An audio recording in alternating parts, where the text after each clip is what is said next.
Hi, this is Rob from Ted Brown Music, and I'm here to talk to you about hand drums. The next drum will be a little bit different as well. Not your standard skinhead drum. This will be just pretty much a box made out of wood. The way they've set it up is that you have a couple of hard sides here that it's definitely a real strong hard box that you can actually sit on. That's the standard way to play on this guy is sit down on it. Playing on the front side here that's a little bit thinner, got a little bit more sound that you can project out of it. And on the back side here, you're actually going to have your sound hole. And some of these will actually be able to be amplified too if you wanted to plug into a PA system or anything like that, really get it out there.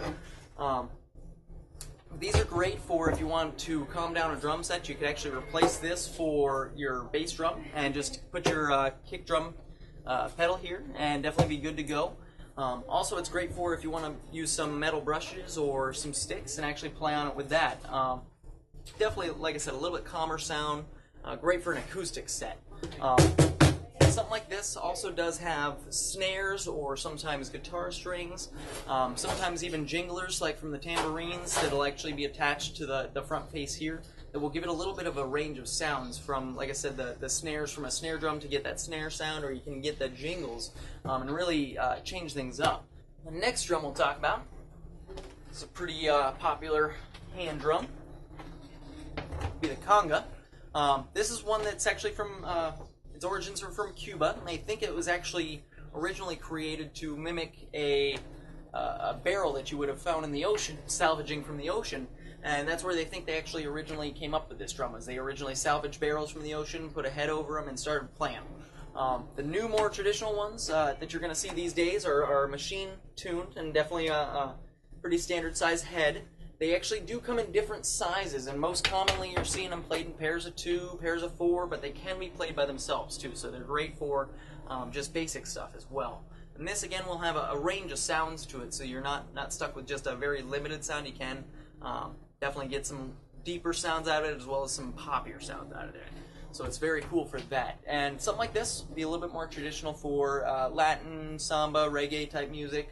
Something like that, but can also be used in the African style or drum circles, that kind of idea. The next drum that I'll talk about, it's pretty commonly paired up with the congas actually, would be the bongos. Pretty similar setup where it's got, with these guys, you're generally seeing just the two. Pretty much you're always seeing something like this where you get that smaller head, bigger head. They'll actually call this the male drum and this the female drum.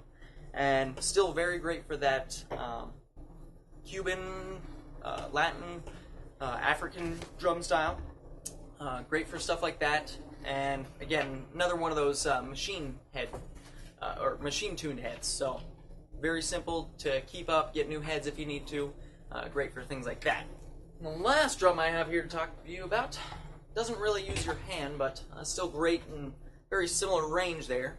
This one's called the talking drum. It's a traditional African drum that they actually used to communicate from tribe to tribe, because it actually is able to do talking in a sense. You can get a very different range of sounds out of it all by yourself. And the way it's set up is you have the two different heads on it, and they will be actually tied together through the ropes along the sides of it, and you'll hold it under your arm, and you'll actually use your arm to squeeze down on those ropes, which will stretch out the head or give it a little bit looser feel, so you can actually change that sound. And then they give you a beater that you're playing with for these guys.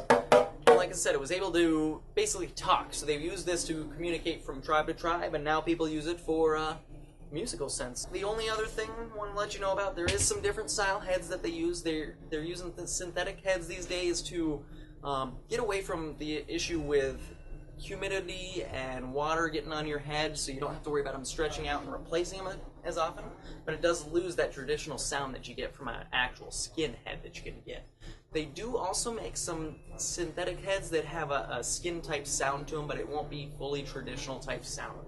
So it does depend on what you're trying to play, what kind of sound you're trying to get, so definitely a range of heads that you can get for pretty much every one of these drums to get the sound that you're really looking for. Thank you for listening. I'm Rob Campbell, and this is Ted Brown Music.